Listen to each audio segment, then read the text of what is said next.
Hi, everyone. Such a great pleasure to be here. I'm so excited about this conversation. I'm excited because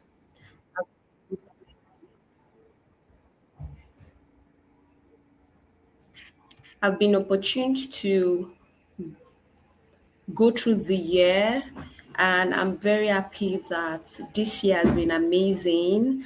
I took a professional MBA in operations and project management, which have been working in the sector for almost a decade now.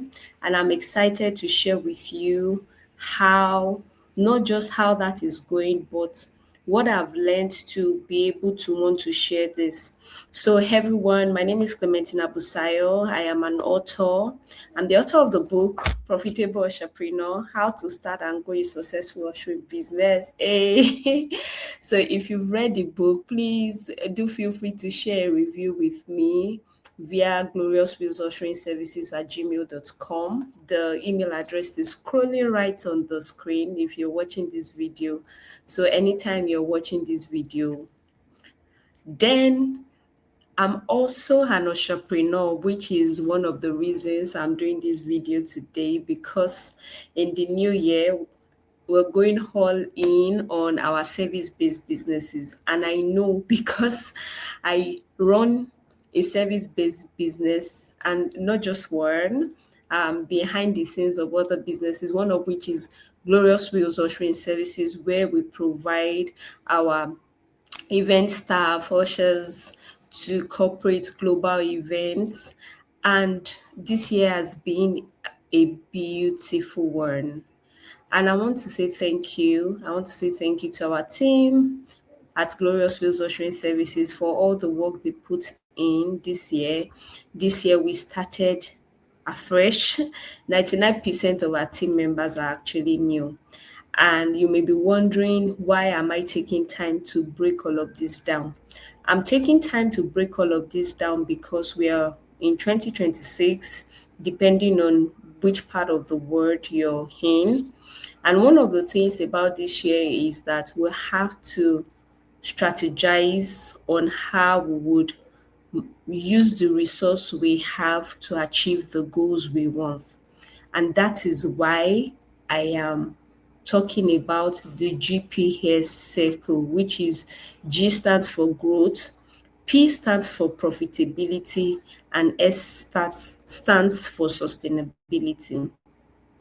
So I would want you to please go to Instagram, follow Clementina Busayo, follow the Glorious Wheels Ushering for on Instagram, TikTok, and everywhere else you can find us, LinkedIn. But more importantly, I want to break down the reason for this video and how we would optimize working together in 2026. So, firstly, I want to be more intentional about answering questions in a community. And as I thought about it, one of the problems I specifically experienced when I was working on my ushering business was the fact that I did not really have anybody to put me through. Like, I had to figure it out on my own. And I don't want that for you that you're watching this video, or anyone at all who is operating a service based business. So in 2025, I took bookings. I did coaching sessions. Shout out to Oyin and the team at Quinton Fab. I also taught. I spoke a lot, and I got paid for speaking, for training. And I realized that being in a community of people, especially like minded people, makes all the difference in communicating and achieving one's goals. And that is why the circle is coming up this 2026. So, first things first, GPS. GPS, G stands for growth, P stands for profitability, and S stands for sustainability. So at the end of today's conversation, you should be able to understand what GPS means. Then I'm also going to be answering the question about ushering teams. I got that question, so I'm going to use this video to answer that question. So if we have not met again, my name is Entrepreneur Clementina. I'm excited that you're here. Thank you to 674 persons here on YouTube cheering. I hope that in this year, I believe that we would exceed our 1000 milestone mark. So, first is first. Number one, what is a service based business?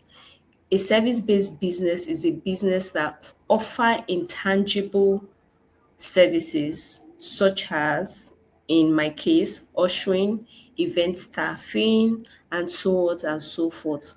Now, because service most time is intangible, it presents a lot of barriers to things like people understanding the value you bring, people understanding how and why you price the way you're pricing, and so on and so forth. So, our goal with the GPS circle is to be able to, number one, address service. And what does that mean? Service, which in this case is service management, the quality of service, and how that service is being delivered. So, take for example, if we use the ushering business, now what type of ushers are you releasing to do the work? Number two, do they understand what needs to be done? Number three, what are the measures for ensuring service quality, apart from which would include how they look, how they understand the brief. So let me use an example in this scenario. So here a client has reached out to say that we need hostesses for our booth, and in the on the booth we need people to, so I'm just going to read it out so that we can use that as an example to, we can use that as an example to determine practical as possible. So please be patient. If it's not as fast as you want it to be, you're going to, at the end of this session, you're going to at least know one thing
Sincere apologies about the internet. So I was talking about what the GPS framework is and what to expect in the circle, how it's going to work in the year, and what the expectations should be. So earlier I was talking about service management and framework, and I wanted to read out a booking which we could use as an example to define how to make service a tangible experience. And I was saying that in this booking, the expectation from the client is that, oh, you provide hostesses to an exhibition booth where they will be able to drive traffic to the business. They would also be able to generate the lead for the business. So let's use that as an example. In that example, there's a specification like, oh, this is what this is what is required.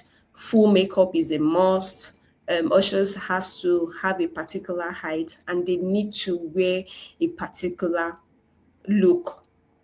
Now, if that is the situation you find yourself, for example, again, this is useful either you're just starting the business or you're already in the business. The important thing you want to do first when it comes to service is to speak to your client to understand what is most important to your client. So when it comes to making service a tangible experience, one of the things you want to do is when you've gotten the booking, for example, you want to know what is most important to the client. So in this case, if we were to talk to the client further, it could be that, oh, ensure that the ladies generate enough leads that will be useful to the business so that we can promote our goods or products to the people that come to visit our business thereafter. So that is an example of the service you want to provide. Now, after you have gotten this particular booking, you have to be able to communicate the client expectation to the team that is going to deliver the work. And this is where I'm going to be answering the question of how to build your team for success. So the first thing you want to determine if you have a service-based business is who are your team members? You have to be able to answer that question. Who are your team members or who will your team members be? Are you focused on a particular gender?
We are going to have this conversation. Whatever happens, we're going to have this conversation.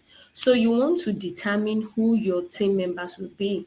And if you're using both genders, what will be the dynamics of the role? Are you going to have both executing the same type of jobs or they have a specific type of job to do? For example, ladies could be more in the front desk reception area, whereas you have your guys back end providing support in places that has to do with food, drinks, and so on and so forth. So you must be able to determine that. Now that you have determined that, what are the expectations? For example, are they going to have a minimum height? So you can say 5 feet, from 5 feet tall, so that people understand that that's the specification. And in case somebody is not exactly that height or and they are in the range of that height, then they are required to either maybe wear heels so that they can meet that height specification. So those are some of the things you want to determine early. That's in who your team members are going to be. Now that you have determined that, you have to be able to attract this type of people into the business. So you can do an open call audition, you can do a closed call audition, or you can use job sites where you put up a call for people to join the business. Now that you have done that, there has to be a way for you to ensure that the people that join the business understand what needs to be done. So you can state the requirements like we said earlier, then you can state the job description.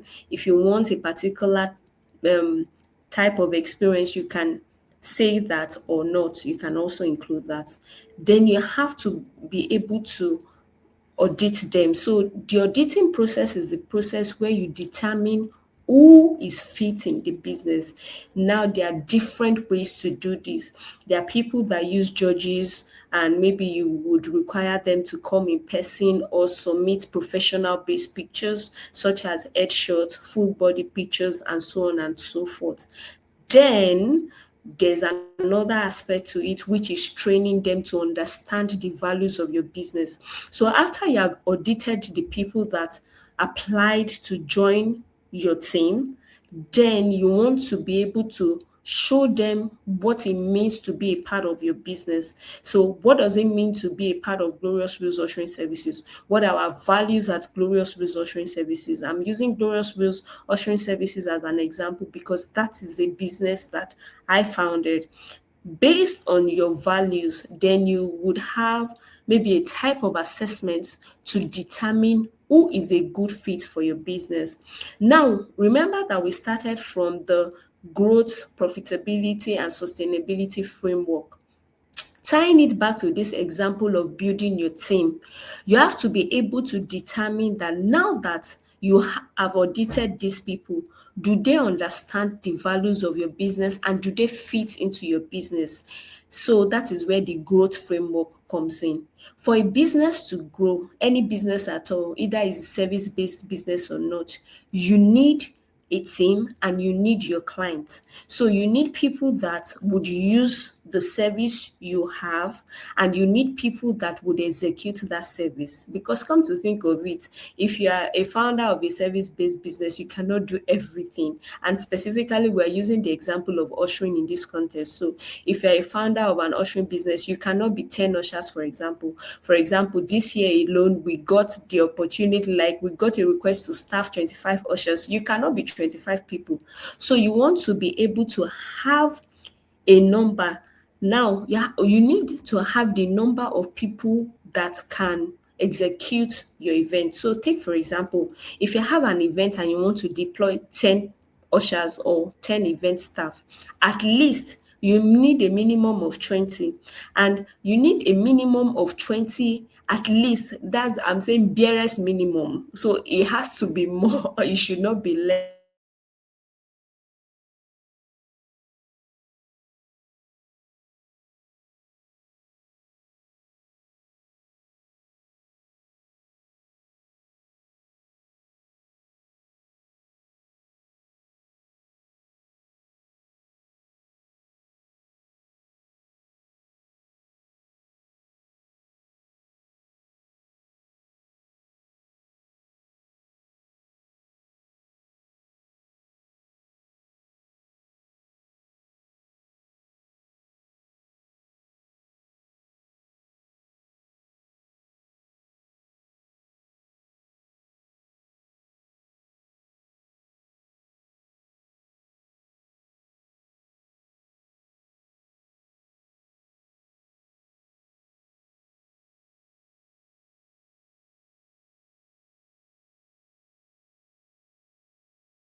sincerely apologize that my internet keeps cutting me out. But like I was saying earlier, in the growth bucket of the framework for your business, either you're just starting or you've already started, you want to be able to set your target. It could, in this case, we're talking about staffing an event and what your team members would look like. You should have twice the number of the staff you want to present to that event, so that in the case of any eventualities where there are people that cannot show up, you have enough number that understand the task you want to execute for that event, and they will be able to carry it out efficiently. So that is on the growth end. And let me just quickly say this: when we come to the growth, that's the growth, profitability, sustainability circle. And please, you can book your slot using seller.com/GPS circle, or you can send an email to gloriouswheelsushering@gmail.com to book your slot. One of the things you want to know is that your goals can differ per time. So, for example, in January in Glorious Wheels Ushering Services, one of the things we take time to do is to review, reflect, and document. So, at the end of January, for example, our own goal can be to be able to create a report about what we have done so far. That is our goal. That is our target. Now, for your business, it can look like a different thing. It can look like you going across all your social media handles to see, let's say, what the numbers of followers like are. If you ask people to send you a DM, how many people sent you a DM? And let me say this: if you use Instagram, you have to check from time to time, because if somebody is not following you, I think there's a way you may not see that message. So you have to check and track what has been done. So I'm using that as an example to show you that growth can look different to different businesses, but you have to determine what that looks like to you. The important thing with growth is that you want to be able to track. Now, for profit, what we are looking at, and what we'll be talking about when we get into those sessions, is going to be revenue. We're looking at how to ensure that this business brings money that is efficient for it to be sustainable. Now, the sustainability part is number one, with or without you. It means one of the ways you can track sustainability or measure sustainability is to move from a founder-led business to being a team-led business. So, for example, I don't have to attend all our clients' events for our team of ushers to work. So, and one of the things we have in place is to use team leads to drive the conversation within the team, and to also understand what client expectation would be. That is a form of sustainability. Another form of sustainability could be that the business is able to cater to his own needs. So, for example, whatever bills that are accused to your business is paid for by the revenue of your business. So this and more is what we are going to be looking at in the GPS, which is the growth, profitability, and sustainability circle, and is open to all service business owners, especially ushering business founders, is event staffing, and so on and so forth. And there is no limit to where you can join from. One of the things we are going to be reviewing in that circle is the three pillars I spoke about in the Profitable Usher